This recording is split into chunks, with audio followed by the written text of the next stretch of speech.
Olá, amigos do canal PL. Hoje nós vamos conhecer 7 vezes em que a Volkswagen errou. Roda a vinheta. Olha só, meus amigos, em primeiro lugar, eu sou Pedro Landegraaff. Tem gente que não conhece quem está chegando agora, e já peço que, se você gosta desse tipo de conteúdo, se inscreva e deixe o seu joinha, que se você deixar para o final do vídeo, você vai acabar esquecendo. Olha só, erros todo mundo comete, eu erro, vocês erram também, todo mundo erra. Então, na minha opinião, vou listar aqui 7 momentos em que a Volkswagen não foi tão feliz em suas decisões. E nós vamos listar agora no vídeo de hoje essas ocasiões aí. Você pode concordar ou não, deixe o seu comentário. Obviamente que as pessoas vão sugerir aí mais temas. E eu gostaria que você também comentasse o que você quer ver aqui na sessão nostalgia. Bom, vamos lá. Em primeiro lugar, Volkswagen SP2. Em 1973 a Volkswagen lançou aí o esportivo SP2 e SP1 também, né? Não podemos esquecer do Volkswagen SP1. Naquela época eu acho legal isso daí. A fábrica alemã aqui no Brasil, ela tinha total independência em relação à matriz alemã. O pessoal aqui da fábrica do Brasil, eles podiam criar, eles tinham muito mais liberdade do que tem hoje, que hoje é tudo globalizado, é tudo padronizado. Naquela época eles tinham muito mais liberdade, né? Fizeram a Brasília, fizeram a versão nacional da Variant e do TL, né? Que é a linha Type 3, tem a versão alemã, que é a original, mas a equipe era tão feliz naquela época em questão de design, Márcio Piancastelli, que, se você pegar, na minha opinião, a versão brasileira da Variant e do TL é até mais bonita do que a versão original alemã. Mas enfim, nosso tema aqui é o SP2. Por que foi um erro, na minha opinião? Um carro maravilhoso, considerado o Volkswagen mais bonito de todos os tempos. Só que ele, na época, isso já era dito em revistas, né? Ele tinha um desempenho aquém do esperado, né? Se esperava um desempenho um pouco melhor, foi adotado o motor 1700, o único Volkswagen nacional refrigerado a ar a sair com o motor 1700 original de fábrica, não saiu Kombi com 1700. E a dupla carburação, no lugar das borboletas da base ali, C-Solex de 32mm, era uma borboleta de 34, para dar um maior fluxo ali, dar um gás a mais. Então essas eram as modificações no SP2. O SP1 ele saía com 1600 mesmo. O SP1 é uma versão muito rara, era uma versão um pouco mais simples do que do SP2. O SP2 vinha com banco de couro, com painel com vários instrumentos ali. O SP1 ele já vinha com banco de curvinha, não tinha alguns instrumentos, era uma versão simplificada, mas saiu muito pouco essa versão do SP1, né? E então eu acho que esse foi o erro. Eles poderiam ter colocado um motor 1.8 talvez, com uma carburação até melhor. A injeção eletrônica já existia na Volkswagen desde os anos 70 lá fora, mas enfim, não foi usada aqui.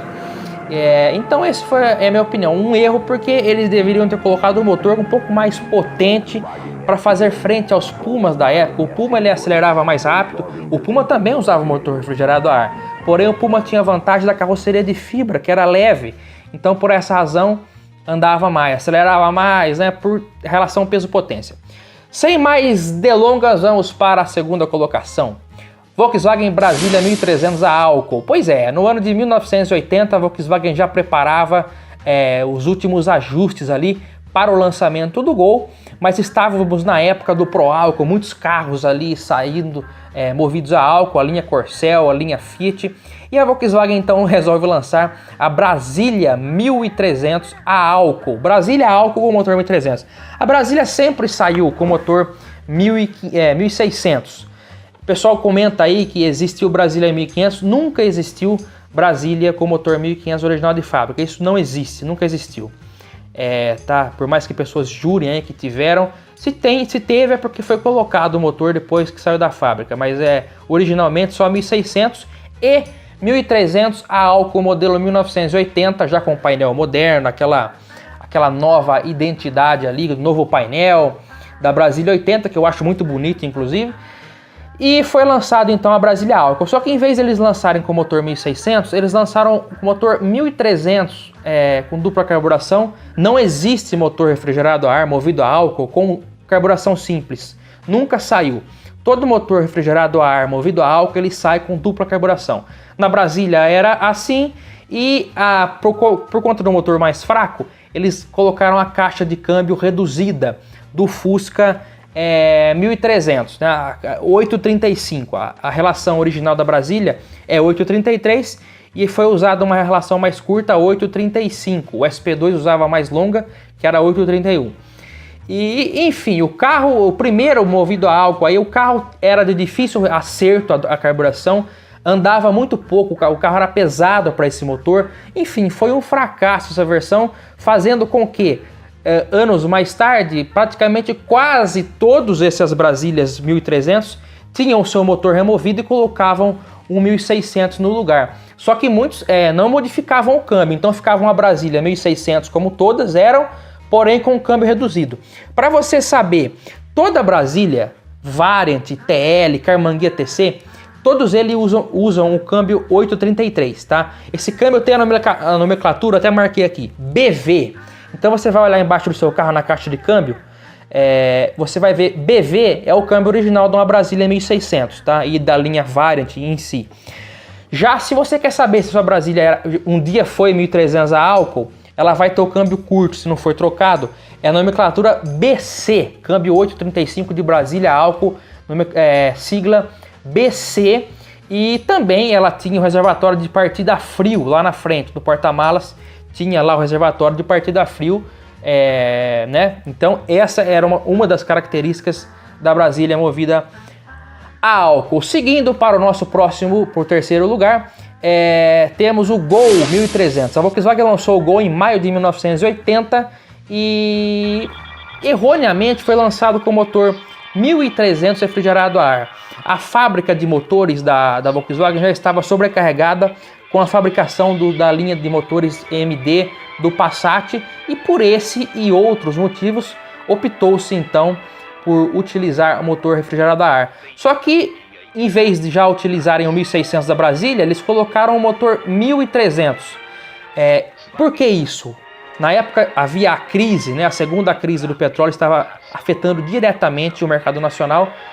Tanto é que foi nessa época que a Chrysler, né, acabou sendo vendida para a Volkswagen. E eles estavam buscando economia. Na época eles entendiam que o 1300 seria suficiente para levar o Gol de maneira satisfatória e ser econômico.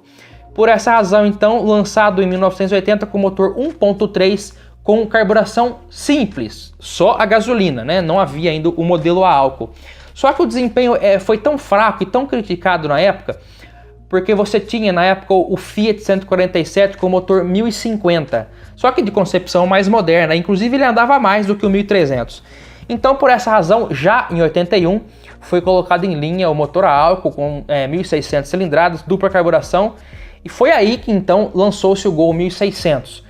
Motor esse que devia ter sido usado na Brasília lá em 80, mas foi usado 1300 e realmente deixou muito a desejar no desempenho, tá? Então foi um erro que foi constatado logo no início e corrigido em seguida. Já pulando para os anos 90, o nosso quinto lugar, Polo Classic. Com o fim da Auto Latina em 1996, a Volkswagen já havia lançado a linha Bola, a segunda geração do Gol. Em 96 chegava a Paraty e o Voyage era retirado de linha, o Voyage quadrado. E chegou-se a ser feito o protótipo em fase final do Voyage segunda geração, inclusive tem vídeo até disso aqui no canal, do protótipo do Voyage, que era muito bonito inclusive. Só que optou-se então por lançar o Polo Classic vindo da Argentina e o Voyage foi retirado de linha. Foi claramente um erro, porque não fez sucesso, né? O Polo Classic não deu continuidade naquela linha de sucesso do Voyage quadrado. Ela não vendeu satisfatoriamente, ficou em linha até alguns anos, mas logo acabou saindo. E o Voyage então foi barrado, o projeto do Voyage segunda geração, e colocado o Polo no lugar. Então o Voyage teve fim em 95, 96 e voltou só em 2008 na geração G5, né? Ou terceira geração. O nosso sexto lugar, penúltima posição, o empobrecimento do Gol G4, né? O Volkswagen, o Gol G3 sempre foi elogiado e conhecido por um acabamento interno muito bonito, um painel mesmo, o painel do Golf, sapão. Sempre, apesar da fragilidade de algumas peças de acabamento que quebravam fácil, ele sempre foi elogiado pelo bom acabamento interno, pelo visual do painel bem completo e bonito. Mas com o lançamento da geração 4 no ano de 2006, isso mudou. Porque o Gol geração 4 chegou com as restilizações externas, um farol mais alongado, a grade em V, a tampa traseira com vidro que chegava até na coluna e por dentro um painel totalmente remodelado, inclusive as laterais de porta. Era um carro totalmente novo por dentro, só que causou até estranheza na época pela extrema simplicidade. Um painel reduzido, um painel pequeno, instrumental, o mesmo usado no Fox, com um contagiros bem pequeno. Inclusive o G3 chegou a sair com computador de bordo na versão GTI. O G4 não havia computador de bordo nem como opcional. Era um painel bem em formato triangular, redondo assim. E todo o tabelier dele em plástico rígido, não havia revestimento de tecido nas portas, era a porta em plástico seco, plástico duro.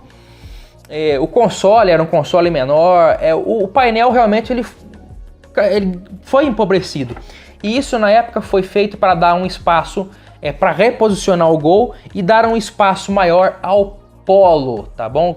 A Volkswagen ali entendia que era necessário fazer um reposicionamento. Tinha o Fox, Gol e Polo.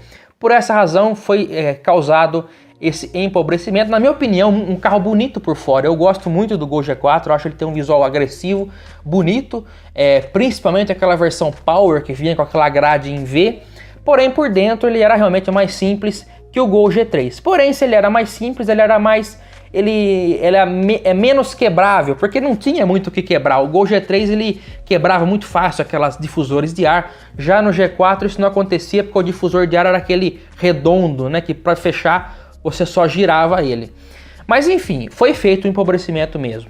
E tanto é que ficou 2006, 2007, 2008 já foi lançado a versão G5, a geração 5 do Gol. Eu acho que a G4 foi a geração que ficou menos tempo em linha com o modelo principal. O G4 em si ficou até 2014 como versão de entrada básica, assim como aconteceu com o Special na geração 2, que conviveu com a G3 até 2005. O Gol G4 ficou em linha com a G5 até 2014, mas com o modelo básico. Com o modelo principal ele ficou até 2007, 2008 só. Em sétimo lugar e último, né, o Gol G5 com aquele motor problemático. O Gol G5 chegou com uma nova geração, uma nova carroceria, um novo painel, suprindo algumas críticas que eram feitas ao G4. Porém, ele teve uma sequência de erros ali na parte de motor, na primeira geração, na primeira leva de motores, e o motor que dava muito problema de bater válvula. Isso foi diagnosticado pela fábrica com o uso de óleo errado, e eles tinham um problema realmente de lubrificação. Acendia a luz do óleo e batia tucho em baixa rotação com muita facilidade. Enfim, é muito comum você ver Gol G5, Voyage e até Fox, inclusive, com esse problema de motor batendo, motor tendo que fazer troca de motores. Esse problema perseguiu essa linha G5 aí por muitos anos, e inclusive prejudicando na revenda desses carros no mercado, né? Então era um carro novo, mas que logo de cara apresentou problemas de lubrificação no motor, fazendo com que os motores batessem muito rápido, sendo necessário efetuar a troca.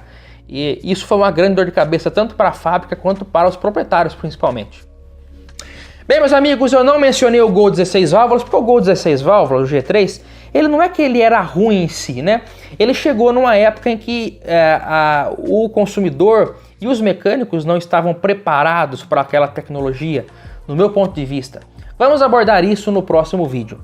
Se você gostou, dê o joinha, se inscreva no canal, não se esqueça. E até o próximo vídeo aqui no canal PL, se Deus quiser. Tchau, pessoal!